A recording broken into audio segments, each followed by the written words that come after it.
Hi, I'm Julie McDonald, and I was born and raised in Flagstaff. My family's been here since 1909 when my grandmother came here and put 6 kids through college selling vegetables on her one-half block in downtown Flagstaff. So I come from a long line of gardeners, have loved gardening my whole life. Started when I was 3 and sold my first pumpkin when I was 5 years old. So I have been just gardening. I love to garden and I love to sell plants and all kinds of things. So I started by selling vegetables out of my yard. I would raise them, and I started actually with my farm stand when I turned 50. So I thought, it's a special birthday. I want to do something really fun. So I told my kids, I'm going to start a farm stand. Well, they laughed at me all summer. I've got 4 kids. And my daughter just told me a few years ago, Mom, we're still laughing at you. So, but they don't laugh too much because I'm really doing well at it. So, but then as time went on and my kids grew up, kind of moved into 4 different states, I thought, I can't travel in the summer with all these vegetables. And so I moved over into selling perennials. And that has been really fun as well because many people like them. And I sell things that do well here. I wrote a gardening book, which is all over Flagstaff that you can get. And this really helps people. It's very helpful because people move here and they don't know how to garden. Mm-hmm. So I have enjoyed doing that, and I love having my farm stand. And my favorite thing is when people come back the next year and they say, everything I got from you came back again. And they're just thrilled, and that just makes me happy. So that's a little background for my story, so to speak. So Flagstaff, you can grow a lot of things here, but it's difficult. And once you know some tricks, some things about Flagstaff, and you can address those issues, then you can be successful. But if you're coming from somewhere else, for instance, that has good soil, we don't have good soil. We really don't even have soil. We have various forms of rock.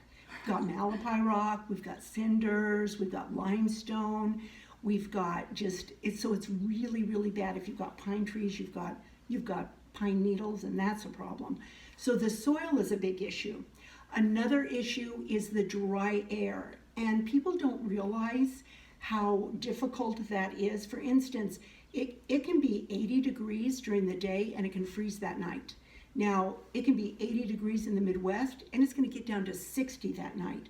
So those extreme temperatures and those cold nights, plants quit growing at 40 degrees. So there's a lot of things you can do to warm your plants or to protect from frost or to do other kinds of things that give the plants the protection that they need. And that will wipe out, I've had a lot of gardens wiped out with a late frost, even as late as the middle of June. Another issue is microclimates. So in Flagstaff, we have a number of microclimates. We have the banana belt, which is at the base of Mount Eldon, 150-day growing season. It's amazing.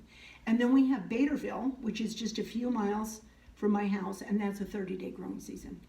And that's a huge difference, and you can't grow anything in 30 days. That's just impossible. Plus they've got animals, deer and elk and rabbits and other things out there. So knowing where your microclimate is, that's going to help, because if you hear that somebody is growing cucumbers and you think, well, I can grow cucumbers, well, you probably can't because they probably live in the banana belt. So it's good to know what your microclimate is and to know how to address those kinds of issues. So that is primarily the biggest challenges we have. And then we just also have wind and an intense sun. People don't realize that plants can actually sunburn with our high altitude, and they might buy something at a nursery that has come from a greenhouse, put it out, and then they wonder why it's dead. Well, it could have frozen, but it also could have just been scorched to death. Mm-hmm. So that's an issue too. Those are the primary issues. Mm-hmm. Yeah, I feel like I try and hit that home a lot with some of my newer customers, just the importance of if you can buy a plant that was grown at elevation, it'll make a huge difference for how well it does. Right. Right. Mm-hmm. So one of the things that people always ask me when they're building a garden bed or they're starting out fresh with a new lot or something, what to do to amend their soil. And sometimes they're going out and purchasing soil, spending a lot of money on this bagged soil, which I do not recommend. The best thing you can do is you can start a compost, and you can build your own soil, and that's addressed in the book. And lots of information out there on composting. But also, I just recommend manure, steer manure. And a good example is I went up to my son's in Denver, and he had some garden beds, which I didn't think were looking very good. And I said, Sean, where'd you get this? He said, spent $250 on soil from Home Depot or somewhere. I said, Sean, how long did you live at my house? It's manure. You need manure. He said, well, I don't know where to get it. I said, let's go to Walmart. So we went to Walmart. I say, get the cheapest steer manure that you can find. It doesn't need to be organic. It doesn't need to be a special name brand. Just get steer manure. Well, I think he got 4 bags of it, mixed it in with what he had. Garden took off. It was just amazing. He said, Mom, I should have listened to you. So I recommend manure. Now, I like to go out in the woods and pick up cat pies. I have made no converts to this, so I have not met anyone out there, but we've got a lot of free-range cattle, and you just go out there, you bring home the bat, you put it in I use old pillowcases, bring it home, put it in the compost, add it to the garden. I have done a lot with that. Or another great resource is chicken manure. Now, chicken manure is amazing, especially for vegetables. It is very intense, and it is hot. You kind of have to let it sit or mix it in good. You'll have fantastic vegetables with chicken manure. And there's a lot of people that have chicken manure, aren't gardening. Maybe they're just doing chickens or they're not using all of it. I've offered to clean coops to get the chicken manure, and that works out well for me and for them. And so I just highly recommend manure, however you get it, and that's the best thing to put in your soil. Another good thing to add to the soil is sand, because we have clay. Most of what we have in Flagstaff is clay, and if you mix in, sand has no nutritional value, but it breaks up the clay and makes the soil loose, enabling the plant to send down its roots.